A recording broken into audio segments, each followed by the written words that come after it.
Hey, all right. Let's talk about elections and how uh, it seems like all the bad actors, whether domestically or internationally, seem to always manage to get into office.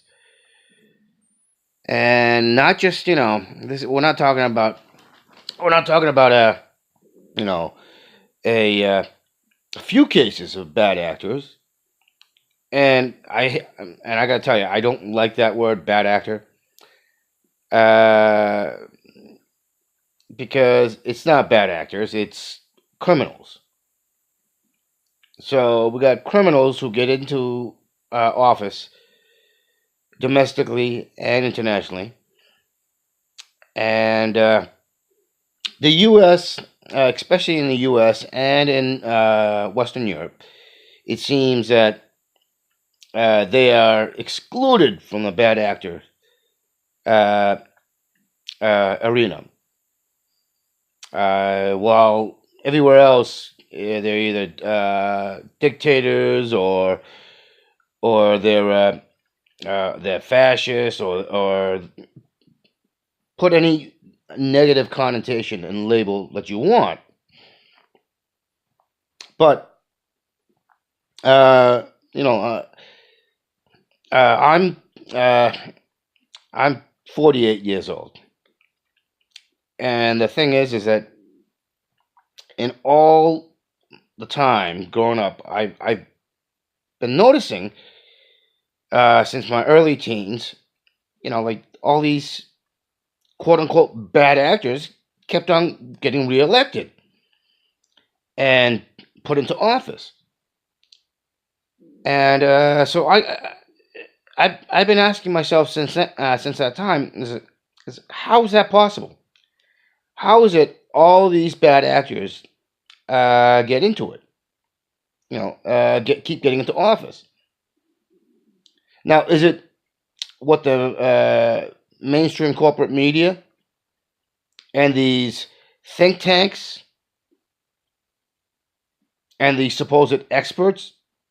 Is it the reason that you know that people are stupid, gullible, um, and basically don't know what's good for them?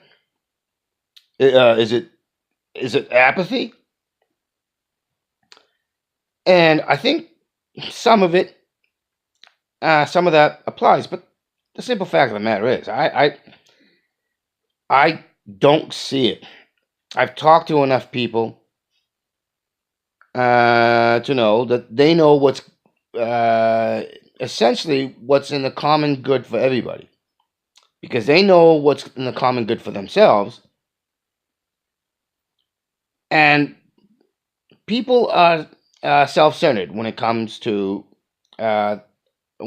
to how policies and how actions affect them. So uh, the only thing that answers it all is that and this is way back way back in the 80s. We're talking from when I first started noticing this. So it has to be that there has been collusion. There has been a concerted effort to put all these bad actors into office. So you had uh, you already had a tightening of TV journalism, of paper journalism. Uh, so you had all that going on, plus the quote unquote entertainment. And so you put that together along with the fact that with gerrymandering, super delegates, um, these think tanks run by the Mercers and the Kochs, and and if you want to toss in the Soros and so Soros and whatever, uh, and unlike even the independent media side, who will give Soros a uh, a pass for basically helping to create a corrupt system and to make his money. They'll give him a pass because the the radical right or the conservatives, like the Kochs and the Mercers, and there are plenty of others. And of course, you have the corporate Democrats. Um, but they're all criminals. Don't kid yourself. They are all criminals. They are responsible for the murder of our ecosystem, the murder of our citizens, the murder of our men and women being sent to kill and be killed by for the interests of the moneyed interest. So don't kid yourself. They're all criminals, and this is basically what it comes down to: is that there has been collusion going on even before the '80s, when I started to notice this as a teenager. So we're talking we're talking uh, a very very long time, and there has been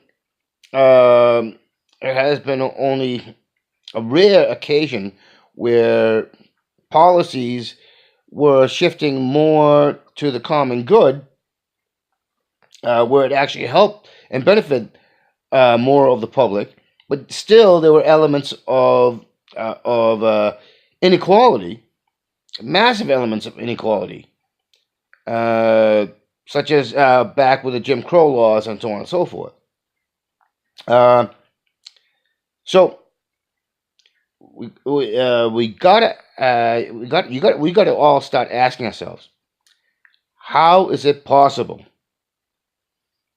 How is it possible that all these bad actors keep getting into office on all levels, from your local to your state to your federal, from your alphabet soup um, uh, agencies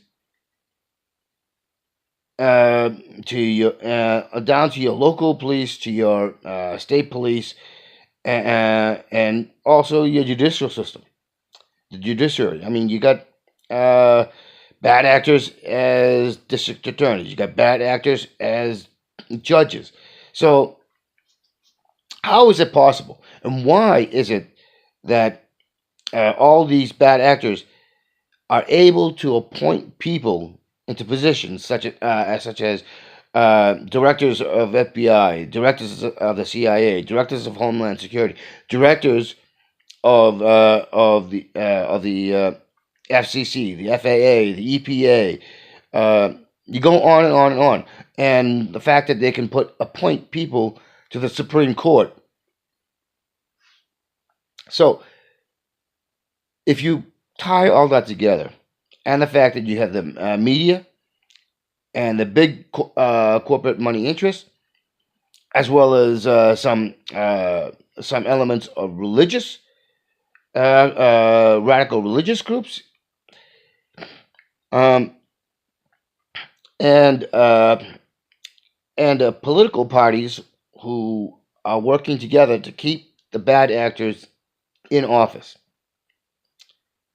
Even though over the years we've they talk about scandals, and basically it's not scandals, it's crimes that are obfuscated or excused because somebody has a label of senator or congressman or statesmen or whatever, or they have money behind them. So let's just admit, and let's just come to the conclusion that these people, and we got to question if they're actually even people.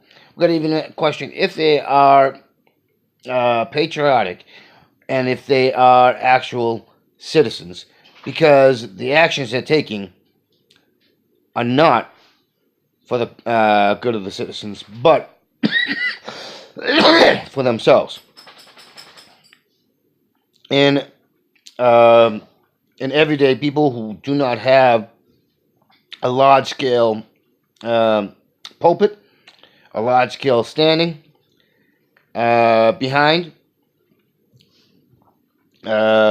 who do not have access to newspapers and media and these think tanks and institutes. It's more excusable when they do things that are wrong, that are just flat out wrong.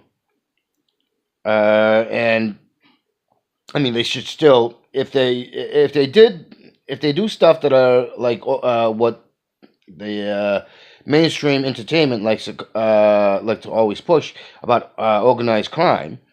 If they do stuff like that, yes, it doesn't matter if you're an average, ordinary citizen, you should go to jail. But if you are in a position of power, and you've gotten in there due to basically fixing it, all right, basically colluding and fixing it, which is illegal. It's not fixing, it's not colluding, it's illegal. And it doesn't matter what policies are made into laws, because if the people who started out had bad intentions in the beginning to do that and to manipulate, to put these regulations and laws, that does not make them legal.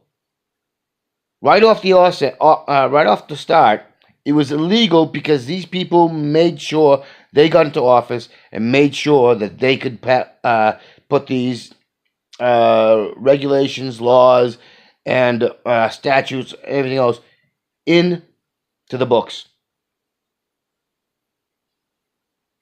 So ask yourself, how much trust can you place into a governmental system, into a regulatory system, in a media system, and that's print, news, and entertainment? There really isn't any field really that's out of exception. I mean, look at all the crimes these non-profit organizations. It's come out that they've been found to be basically committing crime by extorting money put as donations, humanitarian donations, and that's been on even the mainstream corporate media has covered that. Not a whole hell of a lot, but they've covered it. So, you got homeless shelters, you got the child welfare fund, you have these other humanitarian nonprofit. It's coming out that these big ones have basically committed not fraud but crimes. And so, the real crime against humanity is all these people who get into political positions and administrative positions and regulatory positions and judicial positions and law enforcement positions, So those are the ones that are really crimes against humanity because they have contributed to the murder and killing of tens upon millions. They are the ones that are responsible for bringing about laws, legislation, regulations, and statutes which have hampered and destroyed our ability to have productive lives, to have safe, productive lives. They have stripped freedoms systematically from us.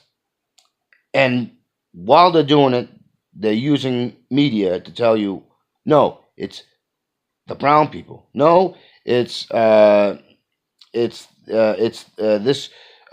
protesters. No, it's the children. No, it's somebody in China. It's somebody in India. It's somebody in Eastern Europe. It's somebody in Russia. It's somebody. It's people that blow these whistleblowers. It's uh, it's a I don't know, adult film star. It's another politician like Bernie Sanders, um, or Tulsi Gabbard, or uh, you know, or it's a this activist nut job from Hollywood, like Susan Sarandon. It just goes on and on and on. And the way they phrase a lot of this is not to just directly come out and say it. They say it in a very nefarious, malicious way,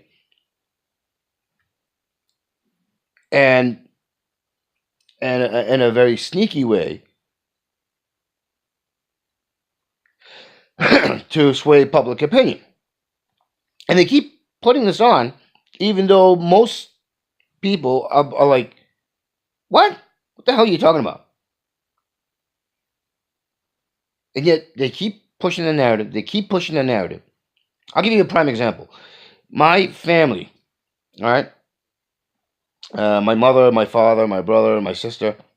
I have two sisters, but I exclude one of them uh, because she's more along the lines of where I'm coming from. My aunt, you know, they're all lovely people. They really are, and they are more towards being compassionate and so on and so forth. But the thing is they continue to listen. Why? Not because they can't be compassionate, they can't be empathetic to others, but because this false narrative, and let's not use false narrative either. It's basically lies, outright lies. All right, it's basically a crime to push nonsense crap, basically rumor and gossip and innuendos onto the public mindset. And they do it over and over and over again. The Russia scandal with the RT, another one that they've kept on pushing, and even independent media like TYT and some others have bought into this narrative.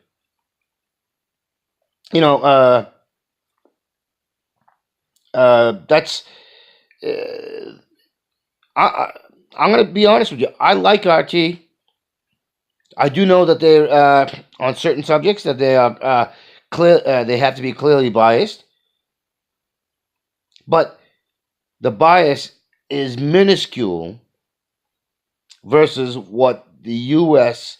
and Western Europe media has, and the bias is the people who have the money, who own the media, who own the corporations, who own the policymakers and the police and the judicial system. They're the ones. They're the ones who dictate how things go. So but RT does in very limited fashion. They tell they are told what they can't discuss, such as bad mouthing in a very aggressive way against Russia, and that makes complete sense. After all, Russia supposedly funds it, and everything confirms it. Even RT says that Russia, the Kremlin, funds RT. But here's the thing: they are utterly open about it. Versus where you have mainstream media in the West, they won't tell you that it's something like 5 or 6 corporations, and which is means that 5 or 6 extremely wealthy people owned basically all of the media in the U.S. and in Western Europe. So you just had a release of Ed Schultz, who was an MSNBC host, who got canned back in 2015, and he basically came out and said the fix was in, that MSNBC and other corporate media had fixed it so that Bernie Sanders could not win, and that the DNC and the CCC and all those others who are affiliated with the Democrat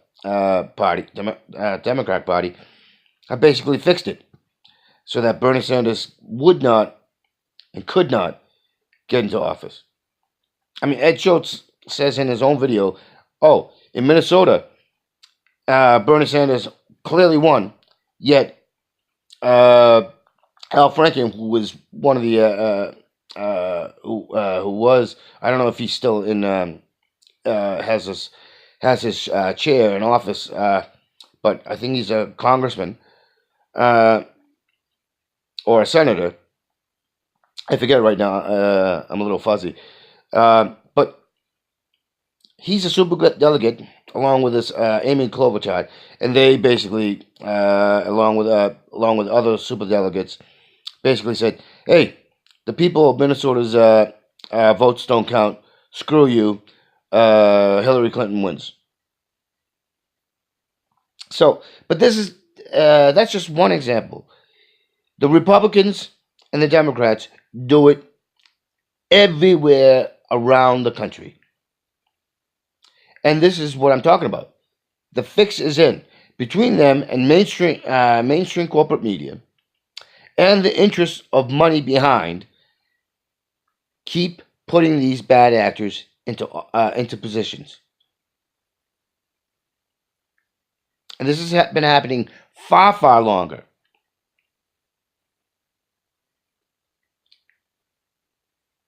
So, as I said, I don't like the word bad actors. I don't like all these catchphrase things that basically obscures what criminal actions that are being committed and that are being downplayed by putting these terms as like bad actors in. It's not bad actors. It's not corruption. It's crime. It's crime on a massive scale that affects millions upon billions.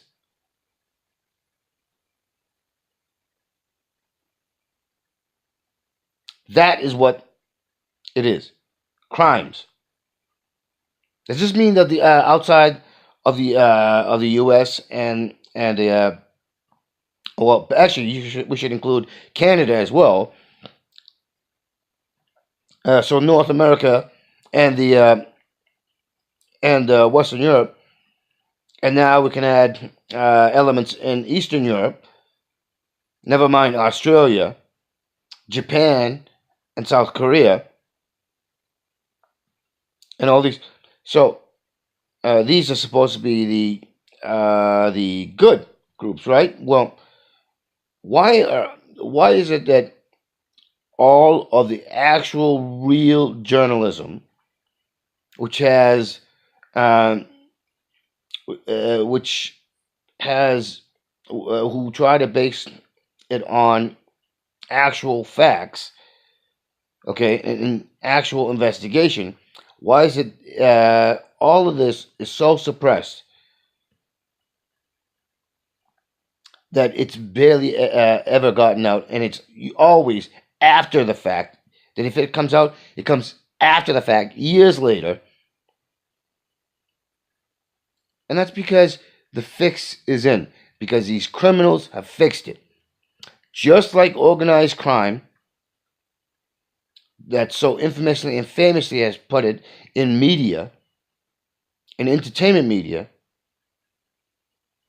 the same tactics used are being used by the quote unquote legitimate legal people, upstanding citizens. So, anyways, I can't go on any further about this. And if if I can't if this video hasn't at least made you question uh, how things are stand for you and your family and your loved ones and your community, and understand, we as a global population are an entire community. This national borders, these in the domestic ground, state borders, you know, it's all crap. It's basically a way to pen us in.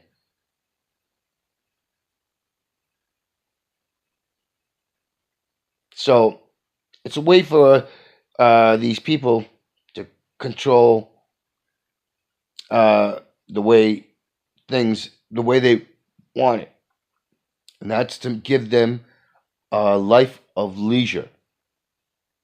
And leisure means basically, hey, if I feel like going golfing, if I feel like spending $3,000 for a plate at a dinner, or you know, go or go on a yacht, or basically, or sit down and read a book, or go see some stupid art show with beer bottles on basically a bookshelf, or or a crushed vehicle, or and that have prices for ridiculously stupid amounts of money. That's what life of leisure. Being able to do outrageous, stupid things, or to sit around and talk complete nonsense with each other, while the rest of us are being treated as nothing more than objects, commodities, and a worker bee force, a forced worker bee force to enrich them. And we, that's the thing. Being forced is actually wrong, because we allow it to happen. We bought into their ideology of, oh, keep me having a life of ease while you struggle and suffer.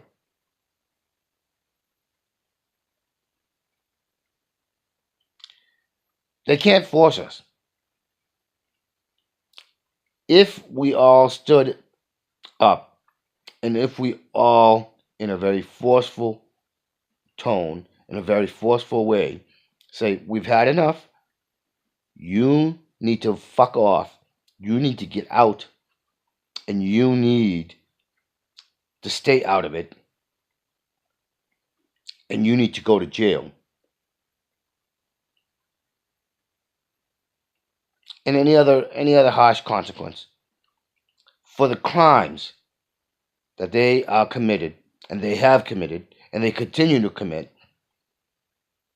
I mean, I'll give you one example that just absolutely flabbergasted me. A woman gets arrested for shoplifting a leather jacket, and she gets sent to jail. I think something like for 75 years or something like that, if I remember the story correctly, or the report. It's not a story; it's the report. So, and yet we have reports of people doing the quote unquote corruption, which is not corruption, it's crime that affects thousands to millions, and they, whether they be in politics or in corporate business, they've committed crimes, and yet they get basically a slap on the wrist. They go to jail for a couple of years, or they get home. They get to stay at home, with a supposed tracking. So, a couple of years in jail, and usually even not even that, with the exception of like Bernie Madoff. Basically, all these others, and there was a piece I saw on Bernie Madoff. It was interesting. Bernie Madoff went to jail not because he committed crimes, which he did, in a strictly letter of the law way, but the crime he committed, from watching this documentary, was that he targeted his own circle. He targeted the ultra wealthy, the people who have influence with politicians, with media. That's who he targeted. That was the mistake he made, and that is why he's gone to jail for so long. While all these others who have committed even worse, because they have actually caused, they call it financial, but it's not financial. Basically, when you take when you use that, you're basically saying you're causing the deaths, the destitute, the homelessness, the everyday stress that has mental consequences, physical consequences, and these are in the thousands to tens of thousands of millions. So they get away with it with a slap on the wrist, and there's really no assurance that these people are actually even going to actual jail. While you have people who possess an ounce of marijuana, and they spend years in jail before even they're getting before they actually even sentenced and go to jail.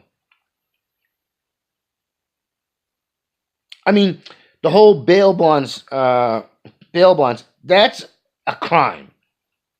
Because you know what? Basically, that's a way to extort money from the public. The fact that it costs millions that they keep on saying millions. You know what it is? It doesn't cost millions because we pay them. We pay for the infrastructure. We pay for the people. We pay for everything. Yet they continue to ask for even more. So now you have to pay for. That's another scam. You have to pay for a lawyer to defend you. How does that make sense? Why should that make sense? It's supposed to be about law and order. It's about justice, right? So how can you have justice when the costs are astronomical, and if you are not making enough money, how is it equal? How is it justice? It sounds like a business. It sounds like a scam. It sounds like a crime, which it is. It's a crime. You pay taxes to fund all this, and you're expected to pay even more outside of your taxes. So basically, it's you know that old saying, taxation without representation, and that was about double, triple, or quadruple taxing. Well, basically, that's you can put that out to like 1,000% more. So how is there justice when the system itself makes it so you can't get in to actually get justice? No, uh, no. We as a people, we need to start paying closer attention and scrutinizing the actual criminals, because small time crimes like a robbery or a burglary, that affects a few. What these policymakers, what the corporate media, what the corporate entertainment, what our local, even our local news, no, local TV stations and our local radio stations. That's what they're all contributing to a system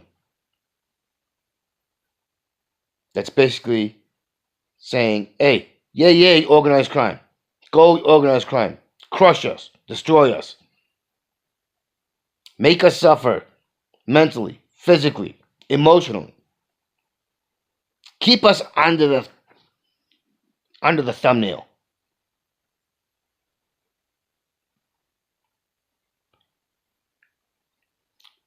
We have to get organized, and we have to all come to one mind.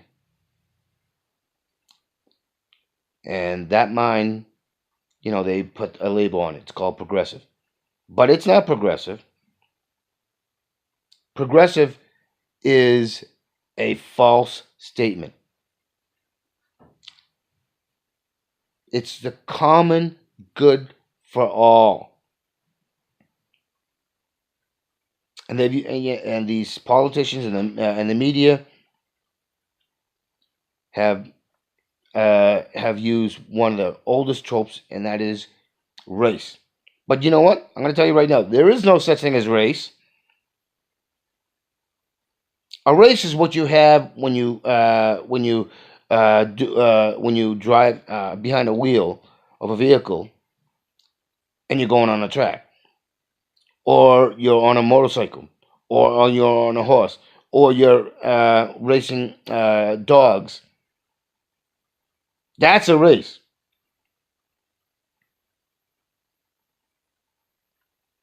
And if being human has to do with is a race, then it's just basically saying it's a game. Race is a game. It's not humans. So when they use this race card, they're basically saying we're gaming it, And we've made you, all of you, part of it. So that we can distract you, so that we can screw you over and fuck you over. That's what it comes down to. All right, bye.